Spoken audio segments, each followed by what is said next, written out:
அனைவருக்கும் வணக்கம். இந்த பதிவில் நம்ம என்ன பார்க்க போகிறோம் அப்படின்னா, அக்டோபர் மாதம் வளர்பிறை பஞ்சமி தேதி, திதி, நேரம், பூஜை செய்ய வேண்டிய நேரம், எந்த தீபம் வராகி அன்னைக்கு பஞ்சமி தினத்தன்று ஏற்றுவது மிகவும் சிறப்பாக இருக்கும், எந்த நேரத்தில் வழிபாடு செய்ய வேண்டும் அப்படிங்கிறத இந்த பதிவில் நம்ம பார்க்க போகிறோம். இந்த அக்டோபர் மாதம் வளர்பிறை பஞ்சமி ரொம்ப சிறப்புக்குரிய நாள். அதாவது நமக்கு நவராத்திரியில் வருகின்றது. நவராத்திரியில் பஞ்சமி திதி கொண்டாடுகின்ற ஒரு அற்புதமான நாள், வராகியம்மனுக்காக இருக்கின்ற ஒரு அற்புதமான நாள் என்று இந்த நவராத்திரியில் இருப்பது. நீங்கள் சிறப்பாக உங்களால் எவ்வளோ முடியுமோ அவ்வளோ நீங்கள் வழிபாடு செய்துக்கோங்க.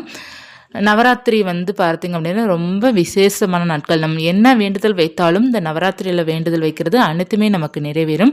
நிச்சயமாக உங்களுடைய கோரிக்கைகளை பெரிதாகவே வைத்துக்கோங்க. உங்களுக்கு ஒரு சில கோரிக்கைகள் எனக்கு நடக்கவே நடக்காது அப்படிங்கிறத நான் எண்ணுறேன் அப்படி இருப்பவர்கள்லாம் இந்த கோரிக்கைகளை இந்த நாள் நின்று வைத்து பாருங்கள். அடுத்த வருடத்திற்குள்ளே அந்த வேண்டுதல் நிச்சயமாக உங்களுக்கு நிறைவேறும், அடுத்த நவராத்திரி பஞ்சமி வருவதற்குள். அதனால் நீங்கள் உங்களுடைய வேண்டுதல் பெரிதாகவே வைத்துக்கோங்க, நம்பிக்கையுடன் வைத்துக்கோங்க. பண பிரச்சனை இருந்தாலும் சரி, ஒரு திருமணம் நடக்க வேண்டும், சொந்த வீடு அமைய வேண்டும், மற்றும் உங்களுடைய எந்த வேண்டுதல் இருந்தாலும் சரி, அந்த வேண்டுதலை நினைத்து நீங்கள் வராகியம்மனுக்கு இந்த அக்டோபர் மாதம் வளர்பிறை பஞ்சமி தினத்தன்று வழிபாடு செய்து பாருங்கள். அன்னை உங்களுடைய கட்டாயமாக உங்களுடைய வேண்டுதலை நிறைவேற்றி வைப்பாங்க. நீங்கள் ஏற்ற வேண்டிய தீபம் என்ன, எப்படி வழிபாடு செய்யணும் அப்படிங்கிறத பார்க்கலாம். இப்போ வராகியம்மனுடைய படமோ சிலையோ உங்ககிட்ட இருக்குது அப்படின்னா உங்களுக்கு எல்லாமே தெரியும். சுவாமி படத்தை அலங்காரம் செய்து கொள்ளணும். அதாவது சிவப்பு நிற பூக்கள் சுவாமிக்கு மிகவும் பிடித்தது. செம்பருத்தி, செவ்வரளி பூக்கள், சங்கு நிற ஊதா பூக்கள், இதெல்லாம் நம்ம கிடைத்தது அப்படின்னு இந்த பூக்களெல்லாம் அலங்காரம் செய்யணும். அப்படி இல்லைன்னா தாமரை, செந்தாமரை வராகியன்னைக்கு உகந்த மலர், தாமரை, மல்லிகைப்பூ, பிச்சிப்பூ, எந்த பூக்கள் கிடைக்குதோ அந்த பூக்களெல்லாம் நீங்கள் அலங்காரம் செய்துக்கோங்க. இப்போ சிலையை வச்சுருக்கிறீங்க அப்படின்னா அபிஷேகம் பண்ணணும். மஞ்சள், சந்தனம் மற்றும் குங்குமம், இந்த மாதிரி உங்களால் என்ன முடியுதோ, தேன் அபிஷேகம், தயிர், பால், என்ன முடியுதோ அந்த அபிஷேகம் செய்துக்கோங்க.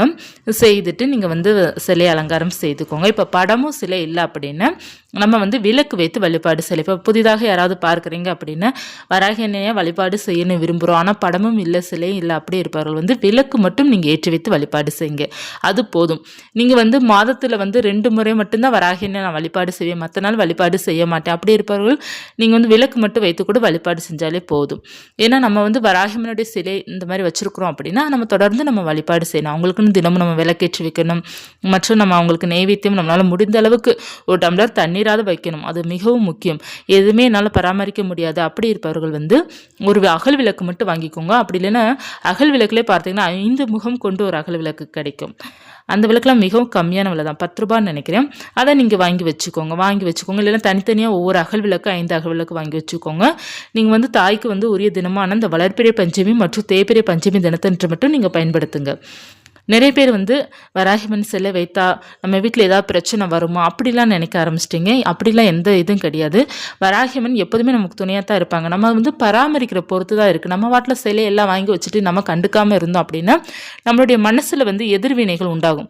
நம்ம ஏதாவது சின்ன சின்ன ஒரு பிரச்சனை கூட நம்ம இது வாங்கி வச்சுட்டோம், அதனால தான் நம்ம நமக்கு இந்த மாதிரி நடக்குதோ அப்படிங்கிறது நம்மளா யோசிச்சுக்கிடுவோமே தவிர கடவுள் எந்த பிரச்சனையும் நமக்கு கொடுக்க போகிறது கிடையாது. நம்மளா அதை யோசிச்சு நம்மளா நெகட்டிவ் தாட்டுக்குள்ள அதிகமாக போயிடுவோம். அதனால உங்களால் எது செய்ய முடியுமோ அதை மட்டும் நீங்கள் திருப்தியாக செய்யுங்க. உங்களுக்கு எதுவுமே பண்ண முடியல அப்படின்னா கூட ஒரு அகல் விளக்கு மட்டும் ஏற்றி வைத்து ஒரு டம்ளர் தண்ணீர் மட்டும் வைத்து என்னால் இதான் முடியும், சரிங்களா, ஒரு பூ கூட என்னால் வாங்கி வைக்க முடியல, என்னால் இதான் முடியுது, என்னுடைய பக்தியை நீங்கள் ஏற்றுக்கொள்ளுங்க அப்படின்னு சொல்லி நீங்கள் கேட்டு பாருங்கமே. அன்னைக்கு உங்களுடைய அருள் பரிபூர்ணமாக கிடைக்கும். அவங்க நிச்சயமாக உங்களை ஆசீர்வாதம் பண்ணுவாங்க. அவங்க நம்பிக்கை, அன்பை மட்டும்தான் எதிர்பார்ப்பாங்களே தவிர ஆடம்பரத்தை எதிர்பார்ப்பது கிடையாது.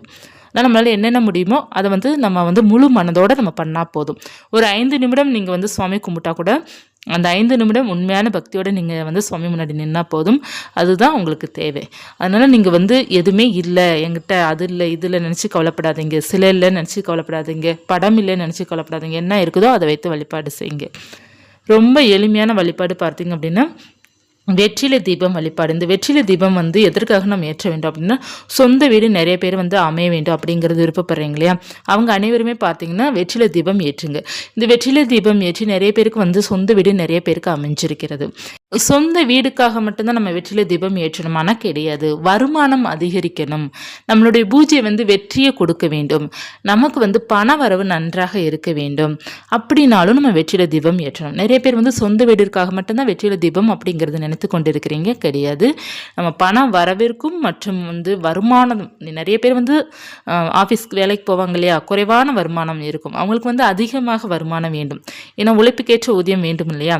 நிறைய பேர் வந்து சூழ்நிலை காரணமாக வந்து அதே இடத்துல வந்து இருக்கிற மாதிரி இருக்கும், மற்ற வேலைக்கு போகிற மாதிரி இருக்காது. ஏன்னா நிறைய பேருக்கு வந்து அதில் ஒரு கம்ஃபர்டபுளாக இருக்கும் பார்த்திங்கன்னா, அதனாலே வந்து நிறைய பேர் வந்து அதே இடத்துல இருப்பாங்க, ஆனால் ப்ரொமோஷன் இல்லாமல் இருப்பாங்க. அந்த மாதிரி இருப்பவர்கள்லாம் வெற்றிலை தீபம் ஏற்றி வைத்து வழிபாடு செய்யுங்க. அந்த வழிபாடு உங்களுக்கு வந்து நீங்கள் நினைத்ததை வந்து வெற்றியை கொடுக்கும். அந்த வெற்றிலை தீபத்தில் நிறைய சூட்சமம் இருக்குது. அதனால் நீங்கள் வந்து ஒரு 5 வெற்றிலை எடுத்துக்கோங்க. இல்லை என்கிட்ட ஒரு வெற்றிலை தான் இருக்குது அப்படின்னா ஒத்த வெற்றிலை கூட நீங்கள் எடுத்துக்கோங்க, எந்த பிரச்சனையும் இல்லை. அந்த வெற்றிலை வந்து நல்லா சுத்தப்படுத்திட்டு தண்ணியில் நம்ம வாஷ் பண்ணிவிட்டு அதில் வந்து மஞ்சள் குங்குமம் பொட்டு வச்சுக்கோங்க. இப்போ 5 வெற்றிலை எடுத்திங்கன்னா 5 வெற்றிலையும் மஞ்சள் குங்குமம் பொட்டு வைத்து ஒரு தாம்பூல தட்டு எடுத்துக்கோங்க. அதில் வந்து பச்சரிசி பரப்பிக்கலாம், விருப்பம் இருந்தால் பச்சரிசி பரப்பிக்கோங்க, அப்படி இல்லைன்னு பிரச்சனை இல்லை. பரப்பிட்டு அதற்கு மேலே வெற்றிலை வைத்து நீங்கள் வழிபாடு செய்யலாம். அப்படி இல்லை என்றால் நீங்கள் தாம்பலத்தட்டில் 5 வெற்றிலை வந்து வட்டமாக வைத்துட்டு ஒவ்வொரு வெற்றிலைக்கு மேலும் ஒவ்வொரு அகல் விளக்கும் நீங்கள் வைக்கலாம். அப்படி இல்லைன்னா நடுவில் மட்டும் ஒரு அகல் விளக்கு வைத்து நீங்கள் வந்து நெய் ஊற்றி தீபம் ஏற்றுங்க. ஏன்னா நெய் தீபம் வந்து ரொம்ப நல்லதுங்க. நம்ம எந்த அளவுக்கு நெய் தீபம் ஏற்றிடுறோமோ அந்த அளவுக்கு நமக்கு பண வசதி வந்து அதிகரிக்கும். ஒருவேளை நெய் தீபம் ஏற்ற முடியல அப்படின்னா ஏதாவது ஒரு தீபமாவது நெய் தீபம் ஏற்றிட்டு மற்றது நல்லெண்ணெய் தீபத்தில் நீங்கள் ஏற்றிக்கோங்க. அப்படி இல்லைன்னா நல்லெண்ணெய் தீபத்தில் கொஞ்சமாக உங்களால் முடிந்த அளவுக்கு நெய் விட்டு தீபம் ஏற்றுங்க. ஒரு விசேஷமான நாட்கள் நெய் தீபமாக ஏற்றி வழிபாடு செய்யும்போது உங்களுக்கு வந்து லக்ஷ்மியோட அருள் வந்து உங்களுக்கு கிடைக்கும், வசதி வாய்ப்புகள் உங்களை தேடி வரும். அடுத்ததாக நம்ம வந்து வெற்றிலை தீபம் ஏற்றி வைத்துட்டு அடுத்ததாக பார்த்தீங்க அப்படின்னா சுவாமிக்கு வந்து அர்ச்சனை பண்ணுவதற்காக குங்குமத்தை எடுத்துக்கோங்க. இந்த நவராத்திரி பஞ்சமிக்கு நீங்கள் குங்குமத்தால் அர்ச்சனை பண்ணுங்க. குங்குமத்தை எடுத்துட்டு ஓம் ஸ்ரீம் வராகிய நமக அல்லது காயத்ரி மந்திரம் அல்லது மூல மந்திரம் 108 போற்றிகள் உங்களுக்கு என்ன தெரியுதோ அதை சொல்லி நீங்கள் வந்து குங்குமத்தால் அர்ச்சனை பண்ணிக்கலாம். இப்போ நிறைய பேர் வந்து ஒரு டவுட்டு கேட்டிருந்தீங்க, இப்போ குங்குமத்தால் அர்ச்சனை பண்ணுவது மலர்களால் அர்ச்சனை பண்ணுவது வந்து சுவாமியோட நாமத்தை மட்டும் சொன்னால் நான் எப்படி வந்து கவுண்ட் பண்ண முடியும் அப்படிங்கிறது கேட்டீங்க.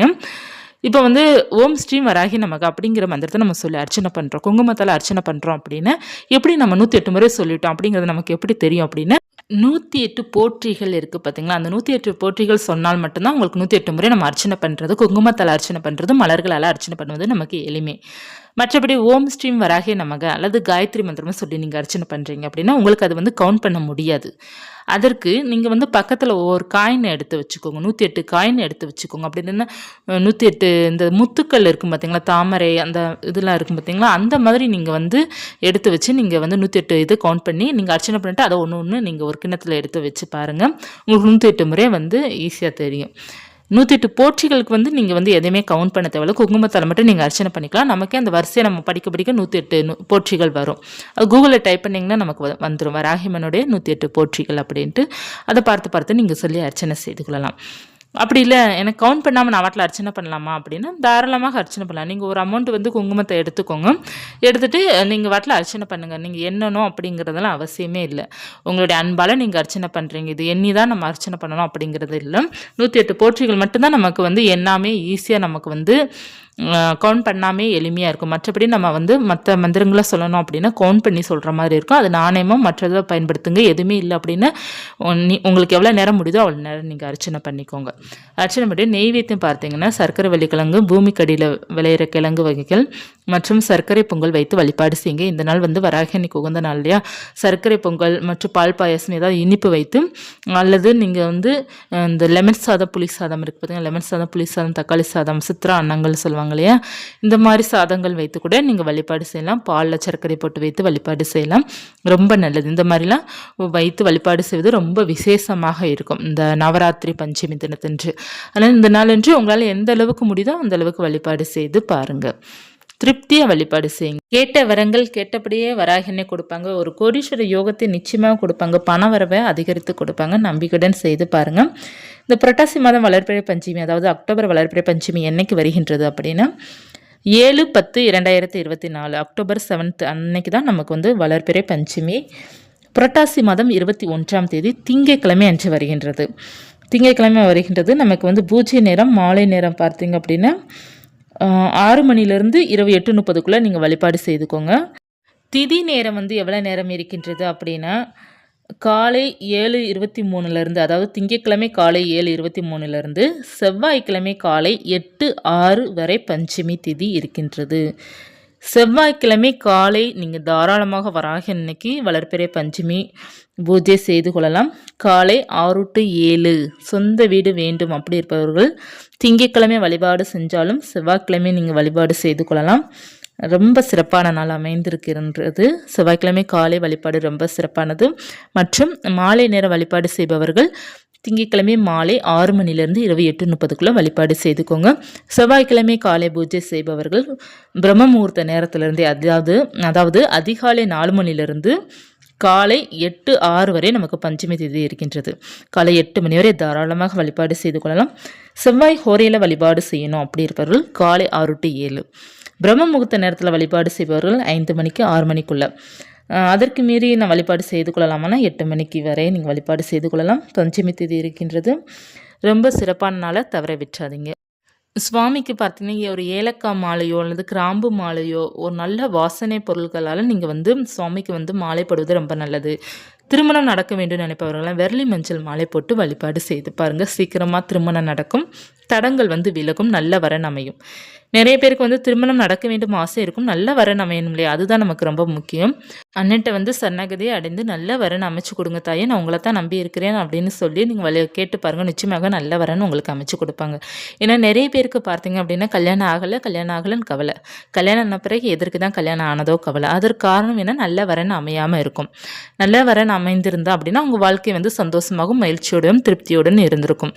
ஆனால் அவங்களுக்கு அந்த நல்ல வரன் வந்து அது பெண்ணாக இருந்தாலும் சரி ஆணாக இருந்தாலும் சரி அந்த நல்ல வரன் அமையல அப்படின்னா வாழ்க்கையை வெறுத்து போயிடும் இல்லையா. அதனால நமக்கு வந்து நல்ல வரன் வேணும் அப்படின்னா கடவுளுடைய ஆசீர்வாதம் மட்டும்தான் நமக்கு நல்ல வரன் அமைச்சு கொடுக்கும்.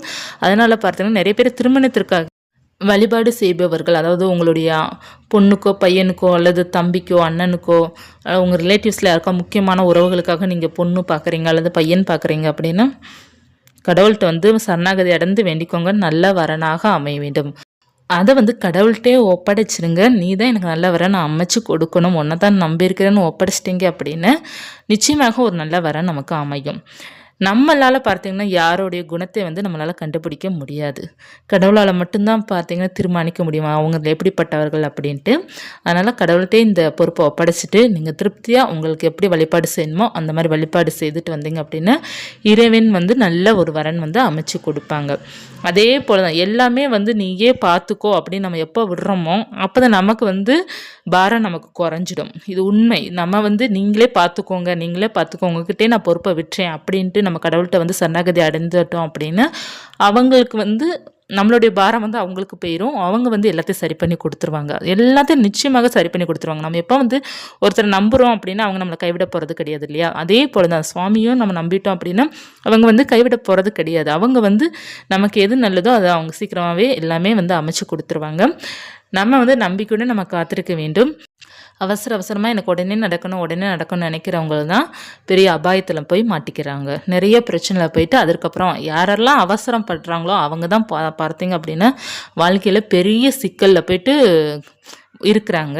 யாரெல்லாம் அவசரப்பட்டு ஒரு மேரேஜ் வாழ்க்கைக்குள்ளேயோ ஒரு மற்ற ஒரு தொழிலையோ ஒரு ஏதாவது ஒன்று அவசரமாக யாரெல்லாம் செய்கிறாங்களோ அவங்கெல்லாம் பார்த்தீங்கன்னா அப்படியே முக்காடு போட்டு உட்கார்ற மாதிரி ஒரு நிலைமை வந்து இறைவன் அமைச்சு கொடுத்துறாரு. அதனால் வந்து அவசரப்படாதீங்க, பொறுமையாக இருங்க. நம்ம பொறுமையாக இருக்கிறதுனால நம்ம எல்லாமே பார்த்தீங்கன்னா வெற்றி நமக்கு நிச்சயமாக வரும். பொறுத்துருங்க. ஒரு இறைவனுடைய வழிபாடு நம்ம செய்கிறோம் அப்படின்னா உடனே நடக்கணும் அப்படிங்கிறது அந்த ஏக்கம் தான் பார்த்தீங்கன்னா நமக்கு வந்து பெரிய பிரச்சனையில் போய் முடியுது. நீங்கள் இறைவனை வந்து வழிபாடு செய்யுங்க, நீங்களே பார்த்துக்கோங்க அப்படிங்கிறத விட்டுட்டு நம்ம வந்து அமைதியாக நம்மளுடைய வேலை பார்க்க ஆரம்பிச்சிட்டோம் அப்படின்னா நமக்கு அது தானாகவே நடக்க ஆரம்பிச்சிடும். நமக்கு அதுக்கு வந்து எல்லாமே நமக்கு நல்லதேவே நடக்கும். கடவுளை நீங்கள் நம்பிட்டீங்கன்னா அவங்க ஒருபோதும் உங்களை கைவிட போகிறது கிடையாது. அது எந்த கடவுளாக இருந்தாலும் சரி, உங்களுக்கு இஷ்ட தெய்வம் எந்த தெய்வமாக இருந்தாலும் சரி, நம்பிக்கையாக இருங்க, காத்திருங்க, பொறுமையாக இருங்க. இதுதான் நமக்கு மிகவும் முக்கியம். மிகவும் மகிழ்ச்சியாக வாழ பழகிக்கோங்க. எல்லாமே நமக்கு வந்து சிறப்பாக அமையும். இந்த பதிவு உங்களுக்கு உபயோகமாக இருக்கும்னு நினைக்கிறேன். இருந்துச்சுன்னா லைக் பண்ணிக்கோங்க. வராகியம்மன் பற்றிய தகவல், பஞ்சமி தகவல் தெரிந்து கொள்ளணும் அப்படின்னா சேனலை சப்ஸ்கிரைப் பண்ணி வச்சுக்கோங்க. ஜஸ்ட் லைக் 3 சேனலை மீண்டும் ஒரு ஆன்மீகத்தலுடன் உங்களை சந்திக்கிறேன். அனைவருக்குமே வராகியம்மன் அருளால் பார்த்தேனே எல்லாமே சிறப்பாக அமையணும், உங்களுடைய பூஜை வெற்றியாக வேண்டும் அப்படிங்கிறது இறைவனிட பிரார்த்தனை பண்ணிக்கிறேன். இந்த வெற்றிலையை வந்து நீங்கள் தீபம் ஏற்றி வைத்துட்டு அந்த வெற்றிலை வந்து கால்படாத இடத்துலையோ அல்லது பூஜை அறைக்குப்பிலுடன் சேர்த்து நீங்கள் போட்டுருங்க. அப்படி இல்லைன்னா நீங்கள் வந்து நம்ம வீட்டில் இருக்கிற செடி கொடியில் போட்டுருங்க. மீண்டும் ஒரு ஆன்மீகத்தலுடன் உங்களை சந்திக்கிறேன். நன்றி.